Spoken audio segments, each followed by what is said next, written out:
그렇다면 원장님, 똑같이 나이 드는데 누구는 머리카락이 빠지고 누구는 왜 머리카락이 안 빠지는 건가요? 우선 원인은 굉장히 다양합니다. 가장 중요한 거는 유전적 요인이겠죠. 또 개인마다 갖는 스트레스나 수면 부족, 또 무리한 다이어트, 흡연, 식습관 이런 것들이 여러 가지가 복합적으로 작용합니다. 즉 본인의 탈모 진행 상황을 정확하게 인지하고 진단하고 적절한 방법을 제때 찾았는지에 따라서 그 차이가 탈모 진행 속도를 아주 크게 좌우할 때가 많습니다. 그래서 탈모가 조금이라도 진행되기 시작했다면 고민만 하다가는 골든타임을 놓칠 수 있기 때문에 더 늦기 전에 확실한 방법을 찾는 게 중요한 거죠.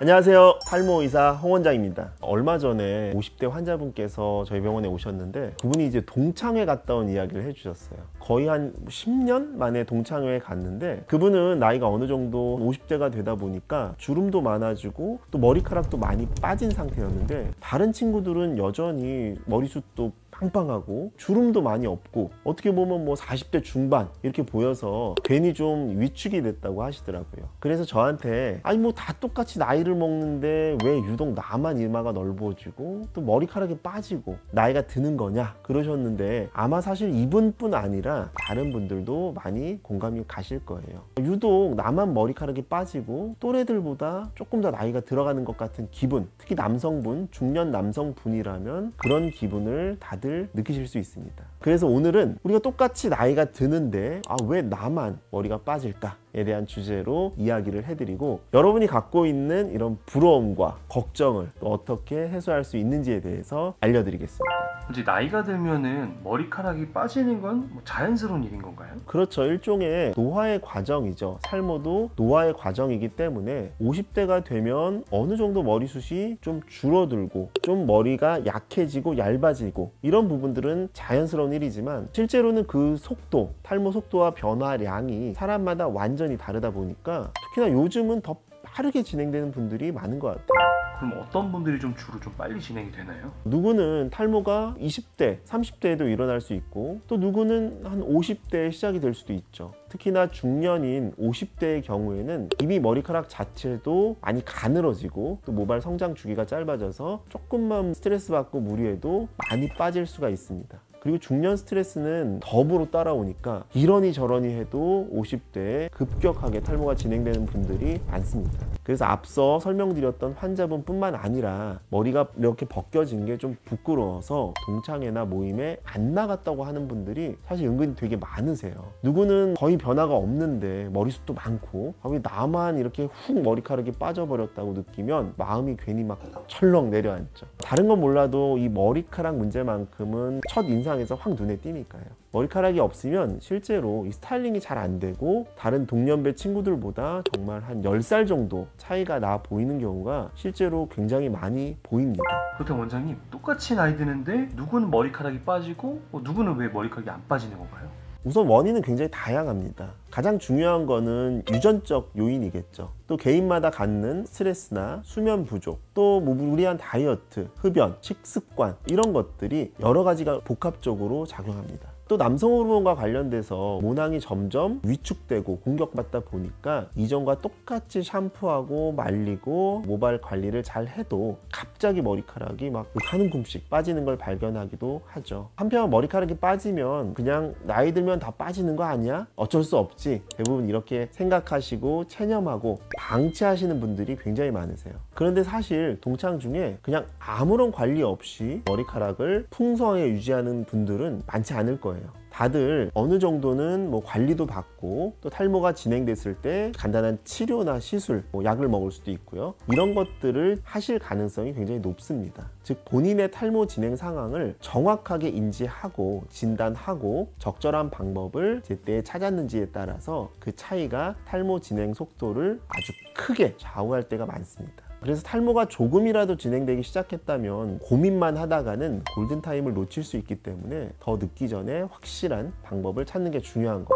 탈모가 생기면은 언제 오는 게 제일 좋나요? 일단은 본인이 탈모라고 의심이 되면 바로 병원에 오셔야 돼요. 바로 병원에 오시면 초기 탈모는 간단하게 약물 복용만 해도 좋아질 수가 있습니다. 또한 탈모가 조금 진행됐다면 탈모약 복용이나 탈모 치료 프로그램 이런 것들 통해서 충분히 상태가 좋아질 수 있지만 또 이미 많이 경과돼서 병술이나 이마 라인 자체가 많이 빠졌다면 모발 이식을 고려해 봐야 될 수도 있습니다. 모발 이식은 어떻게 보면 탈모를 치료하는 끝판왕 같은 개념이죠. 필살기라고 볼까요? 마지막에 할 수 있는 수단인데 내 건강한 뒷머리를 머리카락의 주머니까지 옮겨서 앞쪽에 이식하는 과정이죠. 이때 절개냐 비절개냐 따라서 수술 방법과 비용, 수술 시간, 또 결과도 조금 달라질 수가 있습니다. 그리고 이렇게 수술에 있어서 또 중요한 거는 티나지 않는 자연스러움이죠. 힘들게 뒷머리를 갖다가 심었는데 너무 티가 나거나 인형머리처럼 어색해지면 비싸게 돈은 돈대로 들고 또 뒷머리는 낭비하는 거고 이런 것 때문에 본인은 더 스트레스를 받을 수가 있습니다. 그래서 모발 이식은 모발 이식 전문가와 충분하게 상담을 하고 뒷머리가 어떤 상태인지 탈모가 얼만큼 진행됐는지 그거에 맞게 밸런스를 어떻게 맞춰서 어디에 어떤 식으로 배치를 할지 꼼꼼하게 계획해서 이식을 하셔야 됩니다. 그래야 후회가 없으세요.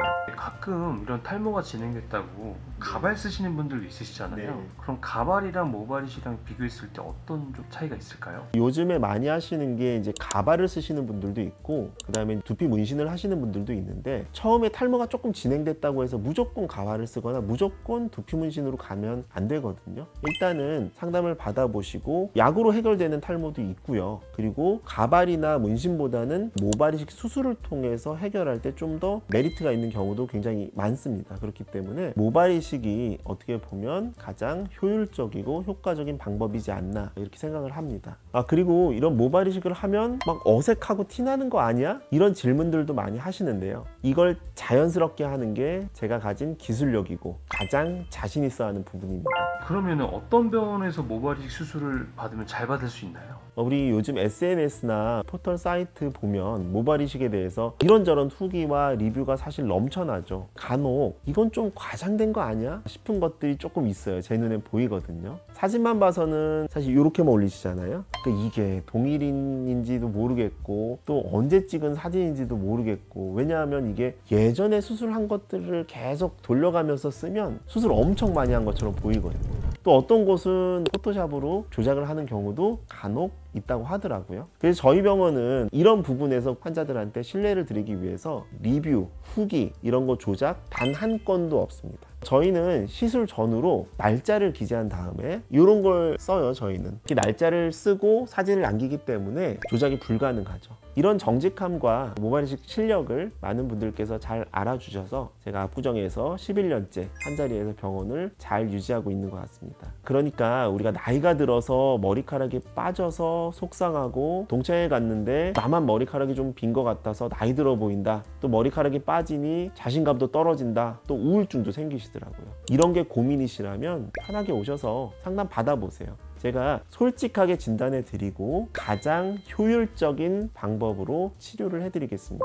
그리고 저번에 원장님께서 얘기해 주셨는데 모발 이식 받으려고 오셨는데 오히려 탈모약 정도만 먹어도 된다면은 그냥 그렇게 보내신다고 하셨잖아요. 많죠. 실제로 모발 이식을 받겠다고 오시는 분들 중에 열에 한두 분 정도는 아직 때가 아닌 경우도 있으세요. 때가 아니다라는 얘기는 약으로서 충분히 해결할 만하다. 또 하나는 이 모발 이식이라는 거는 한 두세 번 정도 쓸 수 있는 필살기이기 때문에 당장 하는 것보다는 약으로 어느 정도 교정을 한 이후에 수술을 진행하면 훨씬 더 효율적인 수술이 될 수 있습니다. 이런 경우에는 제가 절대적으로 처음부터 수술을 권하지 않고 약물 치료나 다른 치료를 먼저 권해드리고 하고 있으니까 처음부터 오셔갖고 막 무조건 수술 뭐 이런 걸로 제가 억지로 꼬시는 사람은 아니기 때문에 믿고 맡기셔도 됩니다. 그리고 모발 이식은 긴 여정이 필요한 수술이에요. 우리가 심는다고 하루 이틀 만에 바로 나는 게 아니기 때문에 예를 들어 우리가 중요한 결혼식이나 동창회 이런 행사가 있을 때는 길게 잡으면 1년 정도 전에 하시는 게 굉장히 좋은데 그래도 한 적어도 4개월에서 한 6개월 정도 그 정도의 기간이 필요합니다. 그 그래야 4개월 정도에서 6개월 정도면은 50% 정도는 적어도 올라오거든요. 이렇게 긴 텀을 갖고 하는 수술이기 때문에 오랜 기간 준비하시고 수술 일정을 잡으시는 걸 권해드리고 싶습니다. 자, 오늘 영상 보시고 주변에서 생각나시는 분이 계시다면 그분에게 이 영상을 한번 공유해 주시는 것도 좋으실 것 같아요. 추가적으로 궁금하신 점 있으시다면 아래 댓글로 남겨주세요. 제가 다 확인하고 답변 드리도록 하겠습니다. 지금까지 탈모의사 홍 원장이었습니다. 감사합니다. 안녕.